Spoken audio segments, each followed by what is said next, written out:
በዛሬው ቪዲዮ ኑድልን ፍሮም ስክራች ነው የምንሰራው። የሚያስፈልጉትን ግብአት እንከታተል። በመጀመሪያ አንድ ኩባያ ፉርኖ ዱቄትና 2 እንቁላል እናዘጋጃለን። በመቀጠል ግማሽ የሻይ ማንኪያ ጨው እንጨምራለን።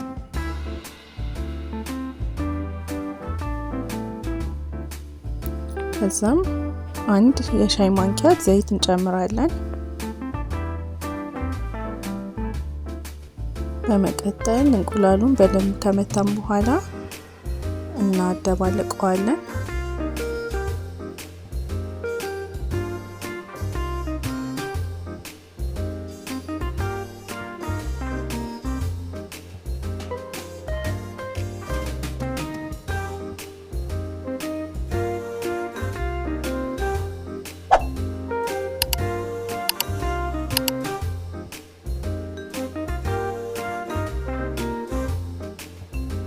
በደንብ ማሸትና ማዋሃድ ያስፈልገዋል። በእጃችን በደንብ አድርገን ብናዋሃደው የተመረጠ ይሆናል።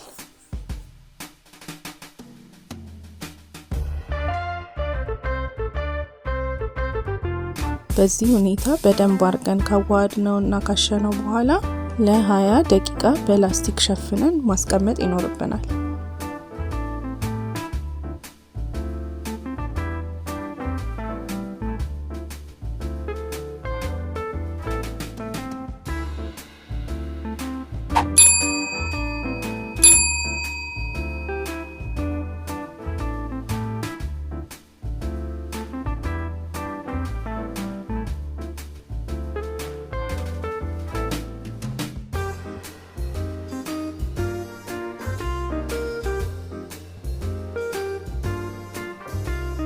በመቀጠል ያዘጋጀነውን ሊጥ በደንብ አድርገን መዳመጥ ይኖርብናል።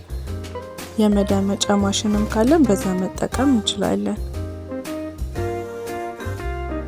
ሊጡን እንቀንስና ሳሳ አድርገን መዳመጥ።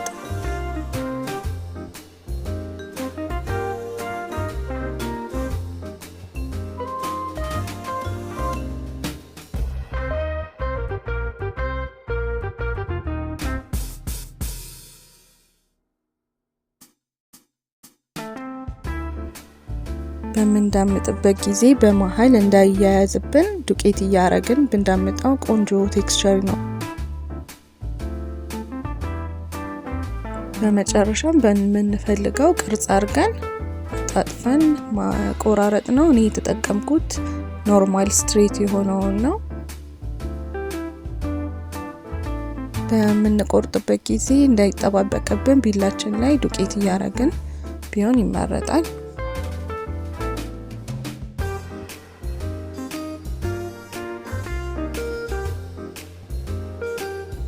በዚህ መልኩ ቆንጆ የኑድል አሰራር በየቤታችን መስራት እንችላለን። በመቀጠል ውስጥ አድርገን መቀቀል ነው። እስከዛ የኑድላችንን ማባያ የሚሆን አትክልቶች እንሰራለን።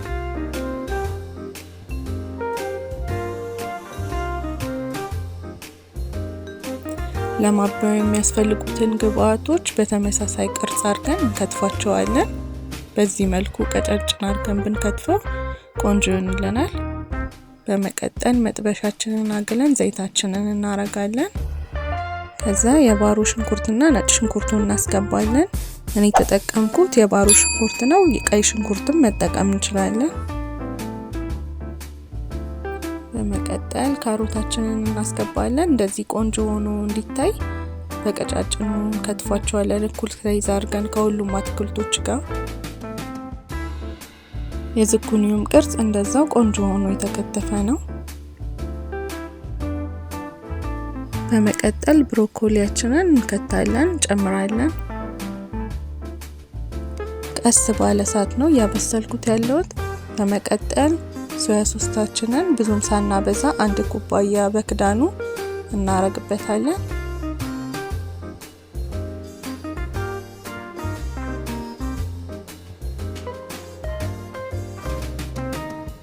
ከዛም የአትክልት ማባያ ቅመሞች ናቸው። ይሄን ቤት ውስጥ ራሴ ያዘጋጀሁት የአትክልት የቅመም ማባያ ነው። ይሄን የቅመም አይነት እንዲሰራላችሁ ለማወቅ የምትፈልጉ ከሆነ ኮሜንት ላይ አሳውቁኝ። በሌላ ቪዲዮ ይዤላችሁ ቀርባለሁ ማለት ነው። በመጨረሻም ትንሽ ጨው እናረግበታለን። ሶያ ሶሱ ላይ በጣም ጨው ስለሚኖረው ጨዋና ኑድላችንን በዚህ አይነት ሁኔታ አዘጋጅተን ጨርሰናል።